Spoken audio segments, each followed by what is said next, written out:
Eu era bancário, né, trabalhava num banco que chamava Crefsul e sempre tive um desejo muito grande de ser empresário. E fiz um acordo com o banco para me mandar embora e com o valor da demissão eu montei meu primeiro negócio em fevereiro de 86, que foi uma videolocadora. A empresa ia muito bem, deu tudo muito certo, era muito legal e em determinada época desse período aí, dessa transição, eu senti a necessidade de diversificar um pouco, né? Eu tinha um amigo muito próximo que ele queria montar uma espécie de revenda comigo. Ele tinha uma indústria de confecções e hoje ele existe até hoje, né? Que chama Avanzo, aqui em Brasília. E eu achei a ideia fantástica, né? Desativei uma das lojas que eu tinha de videolocadora e montei e entrei nesse ramo de confecção. Cara, foi muito legal. Na época eu pegava os produtos em consignação, então não tinha nenhum tipo de risco para mim, era muito legal. Só que a empresa era muito pequena, né? A indústria deles, e eu queria alguma coisa melhor. E aí eu fui a São Paulo na primeira feira de franchise e conheci uma marca, né, americana. Na época tinha muita onda de country e tal, e eu conheci a Wrangler, que na época era a master franqueadora da Hering, da Wrangler era a Hering. E cara, sempre fui uma pessoa muito empolgada com essa coisa de empresa, de ser dono de negócio e tudo mais. E eles investiram nesse meu sonho. Foi muito engraçado porque eu ganhei da empresa, na época, um prazo absurdo para pagar o primeiro estoque, acho que foram 6 meses, 7. A empresa, inclusive, financiou todo o mobiliário. Eles acreditaram tanto nisso e eu, durante muitos anos, fui primeiro lugar em franquia, em desempenho, durante vários anos, e cheguei a ter 3 lojas dessa marca aqui em Brasília. A empresa faturava mais ou menos, na época, uns 3 milhões, 3 milhões e meio por ano. E eu nunca fiz muita conta disso, não. Gastava mesmo. Eu estava, sabe, no melhor momento do mundo. Era comum o franqueador mandar a passagem de avião da gente para a gente ir a São Paulo para fazer os pedidos, né, das compras dos próximos meses. Fui para São Paulo, quando eu cheguei lá, achei muito estranho, porque não tinha showroom nenhum montado, né? Falei, pô, alguma coisa aconteceu. Foi quando efetivamente me chamaram lá, e sem eu saber, que era para me avisar que a franquia no modelo que eu estava operando ia acabar. Isso era outubro, ou seja, eu não tinha feito nenhum pedido de Natal, de dezembro. E aquilo foi decisão final, foi a morte para mim.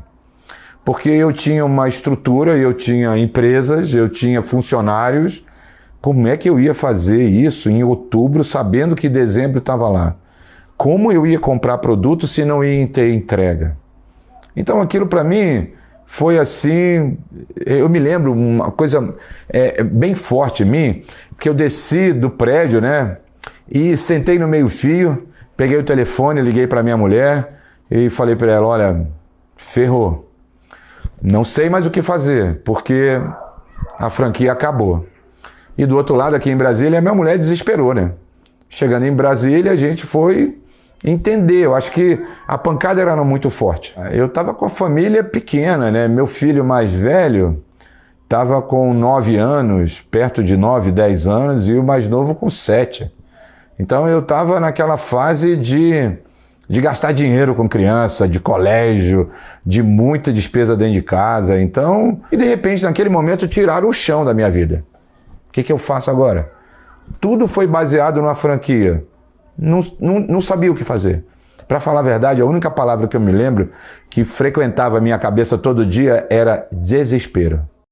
É óbvio que a marca, ela tinha uma força muito grande. E na medida que eu colocava roupas dentro da loja que não tinham a mesma marca, eu não conseguia o mesmo sucesso. Então eu não conseguia obter o volume de vendas que eu tinha anteriormente. E eu já tinha a dívida. Então, eu tinha um faturamento menor, um resultado menor, mas com uma dívida enorme que eu herdei quando as empresas efetivamente fecharam. Então, isso que era difícil já ficou muito pior. Eu estava me sentindo lixo. Pensa só, eu estava devendo, eu estava indo fazer compras no supermercado com dinheiro contado, me sentindo horrível. Eu já estava precisando da ajuda do meu pai, já com 40 anos de idade, 30 e poucos anos de idade, eu precisava do meu pai me ajudar com um dinheiro para comprar frutas e verdura na minha casa. Para fazer jus a todo esse endividamento, o que eu fazia? Eu comecei a vender tudo que eu tinha. Vendi meu plano de seguridade, de previdência privada, resgatei para poder pagar alguns fornecedores que eu tinha de outras coisas, para pagar aluguel do shopping que ficou em aberto, fui vendendo meu carro e eu via que isso não estava dando certo, porque a cada dia que passava eu estava mais pobre, eu estava com mais dificuldade financeira e eu continuava com dívidas. Então teve um dia que eu não sei por que isso aconteceu, mas foi o dia que eu virei o interruptor. Eu falei, chega, eu não aguento mais sofrer. Eu não aguento mais viver com tanta pressão na minha cabeça e com tanta dificuldade. Não chega. Naquele dia, eu entendi que se eu não tivesse a capacidade de recuperar minha autoestima, se eu não tivesse a capacidade de enfrentar cada um dos devedores, eu não ia melhorar nunca na vida. Nunca. E eu fiz isso. Naquele dia do chega, eu desci, conversei com a minha esposa e falei assim, a partir de hoje, a gente vai atender todos os credores e vai dizer para eles, olha, eu sei que eu te devo, mas eu não consigo pagar agora.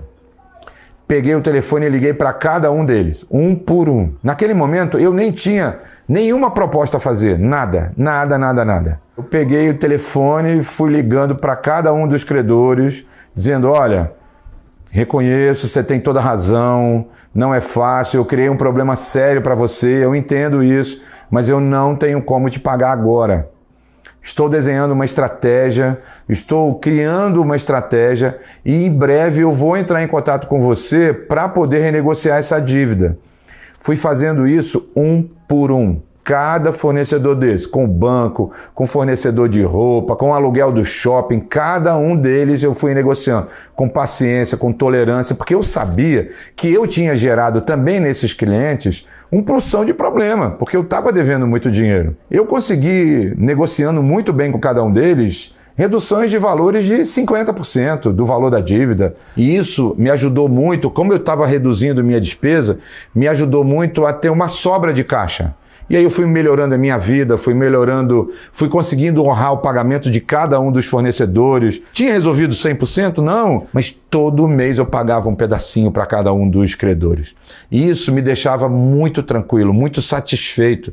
E eu comecei a entender que era possível, que era real aquilo.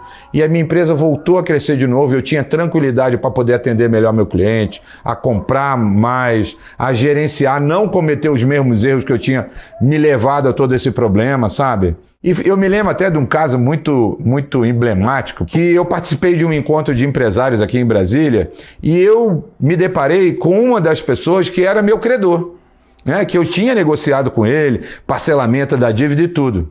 E ele veio conversar comigo, perguntando, Wagner, cara, eu vi que você melhorou, está negociando, está pagando. Cara, eu estou enfrentando o mesmo problema que você. E eu estou pensando em vender minha casa. Aí eu falei assim para eles, Rodrigo, pelo amor de Deus, não venda a sua casa. O único patrimônio que você conseguiu comprar depois de tantos anos de comércio foi uma casa onde você mora. Cara, vamos fazer o seguinte, eu vou te encontrar segunda-feira, no próximo dia, lá na sua empresa, vamos falar sobre isso. Cara, eu tenho certeza que se funcionou comigo, vai funcionar com você também. E foi muito legal, porque no outro dia a gente se encontrou e eu acabei aplicando toda essa estratégia na realidade dele. Na época eu não entendia isso direito, mas eu pensava assim, cara, se me ajudou a sair dessa, por que não fazer isso para o outro? Na época era uma pessoa próxima comigo, eu não cobrei nada, era uma ajuda que eu tinha. Talvez tenha sido meu primeiro cliente de consultoria sem saber. Recuperou a autoestima, não vendemos a casa. Eu me lembro que ele pagou depois de uns 3 anos a dívida dele com 50%, 60% de desconto. Depois que eu tinha percebido que essa estratégia tinha funcionado comigo, com o Rodrigo, eu comecei a perceber que existia um padrão nas empresas. As coisas se repetiam. Eu tinha em volta de mim várias outras pessoas, várias outras empresas com as mesmas realidades. E eu comecei a entender a possibilidade de colocar isso numa estratégia, num método. É lógico que em determinado momento a gente ajusta uma coisa ou outra, porque existe uma particularidade em cada um dos negócios. Mas eu percebia um padrão muito claro, muito transparente no comportamento do empresário, no comportamento da dívida, na situação dele encarar o credor. E nem eu, nem o Rodrigo, a gente tinha alguma coisa especial, única, sabe? Tudo tinha um comportamento, tinha um ponto cego comum entre todas as empresas e empresários que viviam o mesmo problema.